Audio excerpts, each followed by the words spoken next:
Bismillahirrahmanirrahim. Assalamualaikum warahmatullahi wabarakatuh.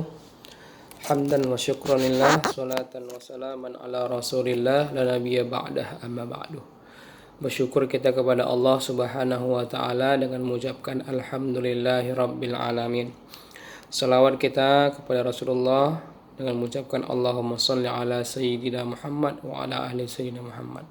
Anak-anak Ustaz yang kami cintai dan kami banggakan, tetap kita bersyukur kepada Allah Subhanahu wa taala dalam keadaan apapun kita pada saat ini. Terlebih-lebih kita saat ini sedang dilanda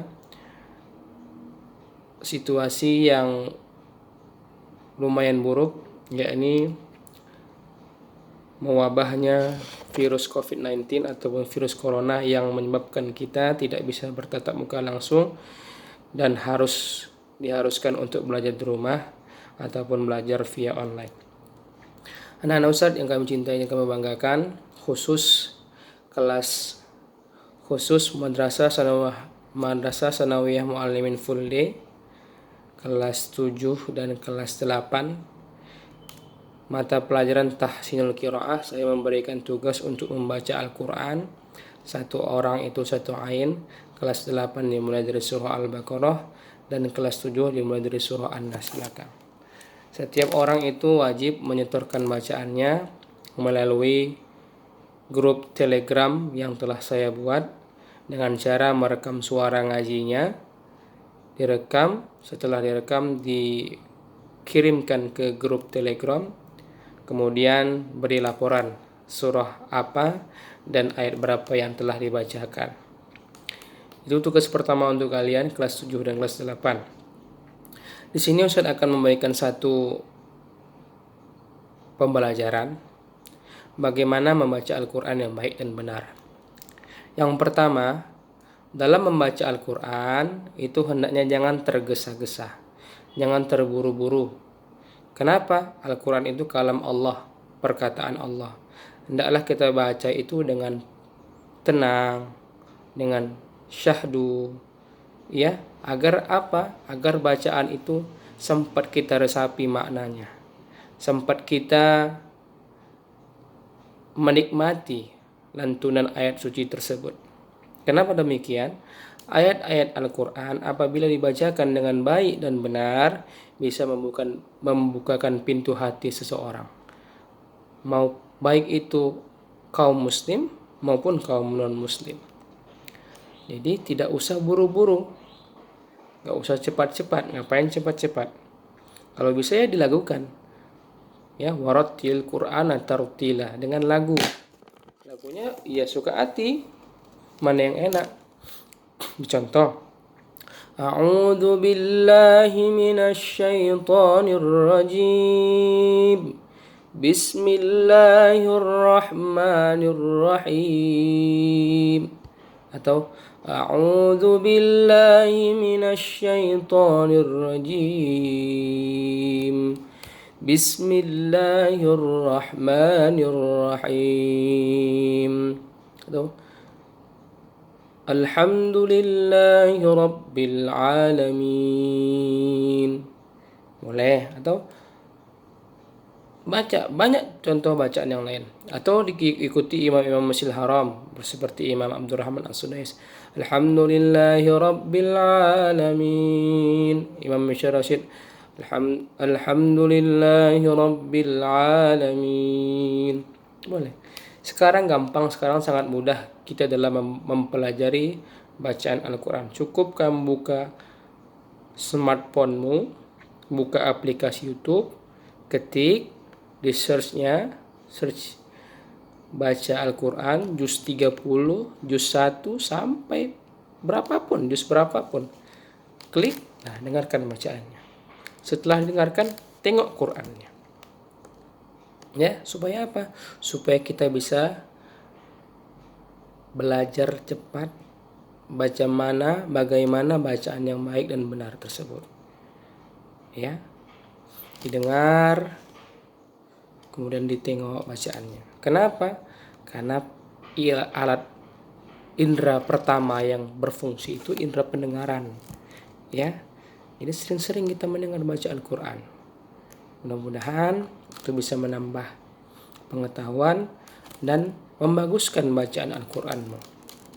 Kemudian anak-anak Ustaz sekalian, setelah yang pertama itu membaca dengan tenang, yang kedua harus sesuai dengan tajwid. Tajwid itu apa? Tajwid itu adalah tuntunan dalam membaca Al-Qur'an. Mana a, mana ha, mana a, mana gha, mana dha, mana zai, mana ro, mana zai. Mana yang harus dipanjangkan, mana harus dipendekkan, mana yang harus dikolkolahkan, mana yang harus diidghamkan, mana yang harus diizharkan, mana yang harus diiklabkan. Semuanya ada dalam ilmu tajwid yang sudah kita pelajari semester yang lalu, baik kelas 7 maupun kelas 8. Sekarang ini adalah saat yang tepat untuk mempraktikkannya. Ya, tajwid. Yang pertama itu tajwid. Kemudian fasoha, fasih dalam membacanya. Huruf A macam mana bunyinya, huruf Ba bagaimana bunyinya, Ta, Tha, Jim sampai huruf Ya. Kemudian makharijul huruf, tempat keluar huruf itu dari mana, ya, macam idza zulzilatil, dza, zal, zai, ya, beda. Kemudian baru lagu itu terakhir. Jadi jangan pula gara-gara lagu setitik rusak tajwid sebelanga. Boleh lagu diikuti tapi jangan sampai merusak tajwid. Ya. Gara-gara lagu kepanjangan mat misalnya. Ya. A'udzu billahi minasy syaithanir rajim. Bismillahirrahmanirrahim. Wasyamsi waduhaha. Itu kepanjangan matnya. Walaupun ikut lagu harus sesuai. Wal qamari idza talaha. Sesuai nih matnya. Ini banyak nih yang baca kelas 7. Ya, kepanjangan matnya ada yang panjang dipendekkan, ada yang pendek dipanjangkan. Kelas 8 pun juga demikian. Ya. Lagu boleh bagus tapi harus sesuai dengan tajwidnya. Bagaimana caranya Ustadz? Gampang sekali saat ini. Buka YouTube, cari pencarian surah yang akan kamu baca, dengarkan dulu, klik, tengok Quran. Insya Allah sekarang sudah mudah belajar Al-Quran. Apalagi sekarang ini saat kita di rumah aja, nggak kemana-mana. Kota mudah-mudahan ada. Jadi gunakan kota itu untuk hal-hal yang positif, mendengarkan bacaan Al-Quran, salawat kepada Nabi, menonton film-film kisah-kisah Nabi, Rasul, Anbiya, wali-wali Allah. Ya, jangan hanya untuk hal buka Instagram yang tidak bermanfaat. Banyak hal yang bisa bermanfaat dari smartphone kita sekarang ini kalau kita pandai menggunakannya, ya. Jadi anak-anak sekalian, demikian masukan ataupun nasihat dari saya tentang membaca Al-Quran. Hendaknya membaca Al-Quran itu dengan niat ikhlas kepada Allah Subhanahu wa Ta'ala, karena orang yang membaca Al-Quran dan orang yang mendengarkannya sama-sama mendapatkan pahala dari Allah Subhanahu wa Ta'ala. Dan yang paling dahsyat lagi, nanti Al-Quran yang kita baca di dunia ini akan memberikan syafaat sama kita nanti di akhirat, yaumul mahsyar. Amin ya rabbal alamin. Mudah-mudahan pandemi ini, virus COVID-19 ini, virus corona ini cepat berakhir sebelum masuknya bulan Ramadan, sehingga kita bisa bersama-sama untuk beribadah kepada Allah, beramai-ramai ke masjid, memuliakan bulan suci Ramadan, dan segera kita dipertemukan kembali oleh Allah di Madrasah Sanawiyah Mu'alimin yang kita cintai ini dalam rangka menuntut ilmu kepada Allah Subhanahu wa Ta'ala. Ila liqa, ma'assalamah. Assalamualaikum warahmatullahi wabarakatuh.